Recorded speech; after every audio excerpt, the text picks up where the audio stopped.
Bangla medium ধারাবাহিকের নতুন পর্বে দেখা যায় যে আরশিয়াকে জোর করে বিয়ে দিতে চায় ওর বাবা।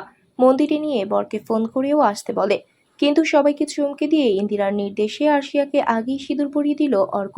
খুব খুশি হয় আরশিয়ার বাবা, কেননা যে ছেলে ওকে বিয়ে করতে চেয়েছিল সেই ছেলে সুযোগ বুঝে অনেক টাকা যৌতুক দাবি করেছিল। বাবা রাজিও হয়েছিল।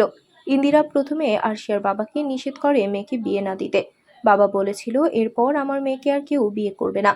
ইন্দিরা তখনই মনে মনে সিদ্ধান্ত নিয়েছিল কি করতে হবে। আর তাই তো আরশিয়ার বাবাকে বলে, আপনার মেয়ের সব ধরনের দায় দায়িত্ব আমার। আমি ওকে লেখাপড়া করাবো, আমি ওকে ভালো ছেলের সাথে বিয়ে দিয়ে দিব। কিন্তু আরশিয়ার বাবা বিশ্বাস করতে পারেনি, তাই তো এক মাতাল ছেলের সাথে আরশিয়ার বিয়ে দিতে মন্দিরে নিয়ে যায় ওর বাবা। আরশিয়া কিন্তু সেই সময় কাঁদতে কাঁদতে বলে, ম্যাডাম আমাকে রক্ষা করুন, আমার বাবাকে থামান, আমি সত্যিটা আদালতে জানিয়ে দিব। ইন্দিরা আর দেরি না করে অর্ককে জানিয়ে দিল কি করতে হবে। অর্কও জানিয়ে দিল দাদা ভাইয়ের জন্য মরতেও রাজি। আর বিয়ে কেন করতে রাজি হব না? তাহলে কি আরশিয়াকে বিয়ে করিয়ে আদালতেই নিয়ে আসবে অর্ক? আর আদালতে দাঁড়িয়ে কি সব সত্যিটা জানিয়ে দিবে আরশিয়া? বন্ধুরা, তোমাদের কি মনে হয়? এক্ষুনি একটি লাইক দিয়ে এবং কমেন্ট করে জানিয়ে দাও তোমাদের মতামত। ধন্যবাদ।